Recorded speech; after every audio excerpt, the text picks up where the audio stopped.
bastards. Take that. Yeah. How does it feel? Okay, looks like the odds are stacked against me. Wait, guys, we can talk about this, right? Right?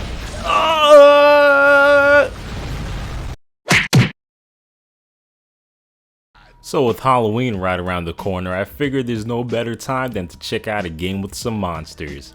Giant monsters, to be specific. Instead of looking at a horror game today, we're going to be looking at the 2003 arena fighter, War of the Monsters.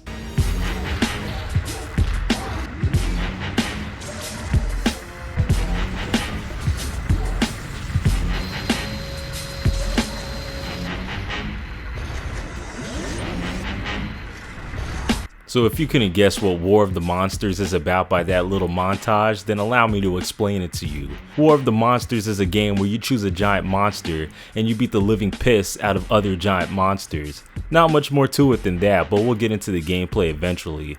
Just judging by the drive-in theme main menu and the music that plays, you could tell that this game's an homage to 1950s and 60s Kaiju films. And for those that don't know, it's a Japanese film genre that features giant monsters attacking cities and fighting one another. Mostly Godzilla beating the piss out of whatever monster's in the same movie as him, but I digress. So this is the part of the video where I start talking about the plot of the game, but there's barely a plot to speak of here. Just going by the opening cinematic, a bunch of aliens invade Earth, but then they're quickly stopped by a secret weapon that causes all their ships to crash into various places all around the planet. This leads to a bunch of radioactivity that has giant monsters popping up all over the damn place. So this is where the player comes in. You get to choose one of these monsters to beat up the other monsters. You got Godzilla, King Kong, this weird eyeball guy, this magma monster. There's even a giant Japanese robot for all the weebs out there. Yeah, he's the guy I chose for this adventure. At least at first, until I found out that his special move kinda sucks. Alright, I'm ready to kick ass, so let's get into the gameplay.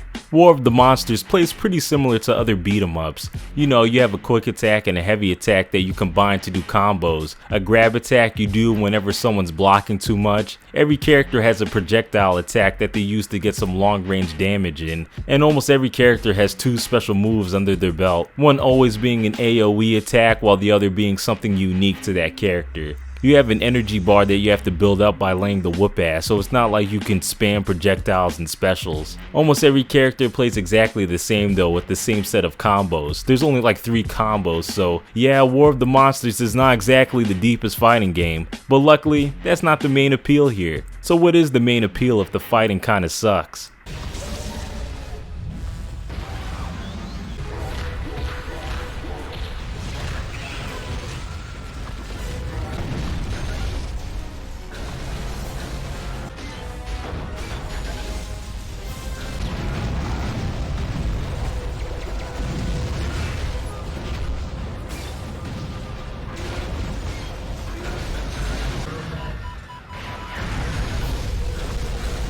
Pure, unadulterated destruction. You could tell that this was made by the same guys that made Twisted Metal Black. All these big skyscrapers can be decimated if you launch your opponent into them. I swear, kicking somebody across the map never gets old. Hell, watching your own character getting launched across the map is also satisfying. By the end of every battle, half of the city will be destroyed, and it's glorious. Traversing some of the debris can cause you to find broken pipes and other parts of buildings that you can use as weapons. That's another thing, if it could be picked up, then it can also be used as a weapon. Cars, boulders, these power line towers that the computer loves to impale you with. There's also health and energy scattered across the city, so fighting 100% of the time is definitely not recommended. This behavior is definitely echoed by the AI. These motherfuckers have a crazy high sense of self-preservation. You hit them a couple times and they're fleeing for health. It's actually really annoying. Half of the matches in adventure mode, instead of fighting the computer, I found myself trying to prevent them from healing, all while getting a bunch of crap thrown at me and getting impaled every 5 seconds. I guess this is a good jumping off point to talk about the difficulty. This game is pretty goddamn challenging. So much so that the game is automatically set on easy. I thought this was strange and I switched it to medium since easy is usually for pussies.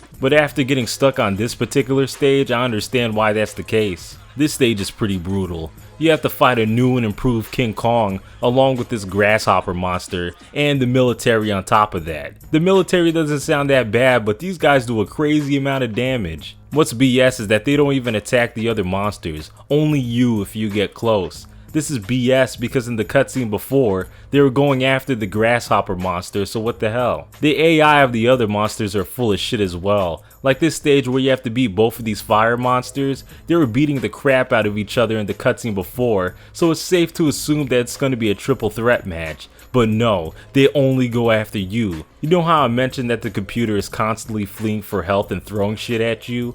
Well, with these stages where you have to fight two at the same time, often one will fight you while the other is going to recover his health. And going after these guys is harder than it looks. For one, the movement is as stiff as marble, and second, the camera's pretty garbage. You know how in most games you move with the left stick and adjust the camera with the right stick? Not in this game. Both sticks move your character, which means that the camera is locked in whatever direction your character is looking. You know what this means? It means you could get blindsided by a whole bunch of crap thrown at you. There actually is a lock-on system, and it's almost good. I say almost just because you have to hold both bumper buttons, which I find feels pretty gross. You know, there's a lot of small things in this game that will make your life easier that the game doesn't tell you about. Like how you can catch stuff thrown at you, parry enemy attacks, air recovery. During the bosses, they don't tell you jack squat until you die a bunch of times. This isn't really a problem though, since most of the bosses have obvious weaknesses. It's typical video game stuff like throw a nearby object when the monster's taunting or opening their mouths. Since we're on the topic of bosses, I just gotta throw it out there that the final boss is pretty disappointing. The first phase is this really slow giant machine that you can't attack. You have to wait for it to shoot the laser while hiding behind a pillar. Once its shields are down, that's when you can get some minuscule hits in, and then rinse and repeat. Do I even have to explain why this is boring? The second phase is just whatever too. You act like one of the computers running away and throwing stuff. The third phase you actually get to fight the monster, but even that's disappointing since you just block his attacks and then beat him up when he's not attacking. But yeah, that covers the adventure mode. When you beat it, you're rewarded with this cutscene that shows how your monster came to be. The only other modes besides adventure mode are free-for-all and endurance. Free-for-all is just a custom game mode where you can set up a match between other players over the computer. I definitely recommend playing this with a friend. These fatal 4-way battles were always a good time. The other mode is endurance, and it's just a series of endless matches until you lose. After the end of all these matches, you're rewarded with currency called battle tokens that you can use to unlock other characters, stages, and costumes. These things cost a lot though, so in order to unlock everything, you either have to do a crap ton of matches or go through the adventure mode multiple times. Pick your poison. So yeah, that's War of the Monsters, a very niche arena fighter that should have gotten more exposure upon release. I would say that this game is forgotten, but even back during its release, no one really played it. Despite a lot of parts being clunky, it's still a pretty fun time, especially if you have a buddy to play this with. It's a shame that Incognito Entertainment went under. I feel like a modern day sequel of this game would be pretty good. Updated character models, environments, with an improved movement and camera system. Man, that would be pretty cool. But anyway, until next time.